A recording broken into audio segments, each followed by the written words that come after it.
الله أكبر الله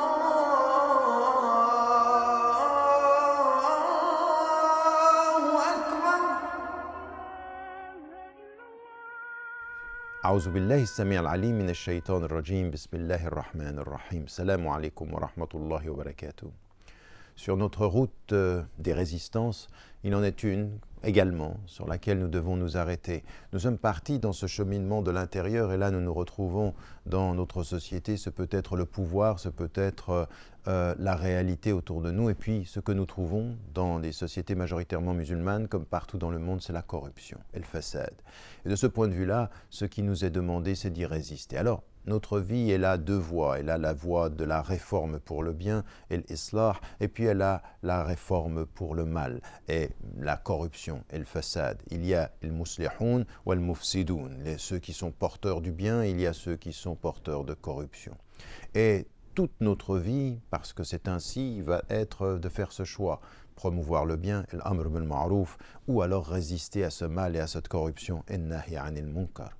Nous devons faire ce choix et devons nous y engager. Car dès l'origine, ce qui est dit par les anges eux-mêmes dans leur dialogue avec le divin est ceci. Quand Dieu dit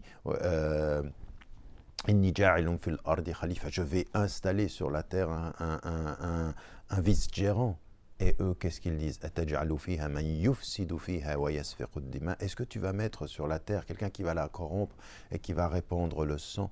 Dieu répond. Je sais ce que vous ne savez pas. Mais ce qu'il y a en amont, c'est que nous sommes porteurs et cette terre, elle est la réalité que l'on voit tous les jours, puisqu'on a également par le temps le met en perdition, qu'il y a le fait de répandre la corruption sur la terre. Et par rapport à cela, il y a ceux qui doivent résister, puisque dans le verset, il est dit « Illa alladhina amanu wa amilu s-salihat » sauf ceux qui croient et qui font le bien. Et donc, la résistance à la corruption, c'est dans notre vie quotidienne, la corruption à laquelle nous nous sommes habitués. Dans certains pays, les bakhshis, ça c'est déjà de la corruption. C'est éviter les lois et répandre cette corruption. Mais c'est beaucoup plus généralement également la corruption politique, ce qui se passe derrière la scène, le manque de transparence, des décisions qui ne sont pas claires, ou économiquement, ceux qui prennent des commissions, ceux qui volent. Tous à notre niveau, à partir du moment où nous sommes engagés dans la vie sociale, nous voyons la corruption et nous devons y résister. Nous devons y résister parce que c'est un élément essentiel de notre promotion du bien et de faire attention à ceux qui autour de nous nous disent qu'ils sont pour le bien et qu'en fait, ils promeuvent la corruption. Vous l'avez dans le Coran, quand il leur est dit « ne répandez pas la corruption sur la terre », qu'est-ce qu'ils répondent ?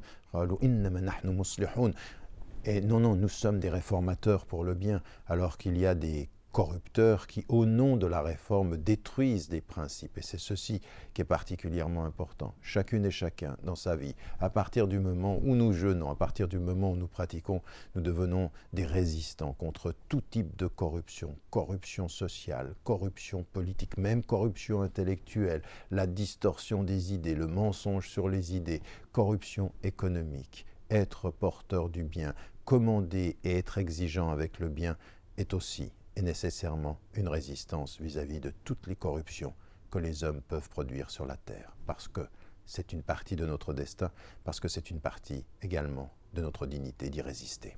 N'oubliez pas, n'oubliez jamais de dire à ceux que vous aimez que vous les aimez. La vie est fragile. Wassalamu alaikum wa rahmatullahi wa barakatuh. لا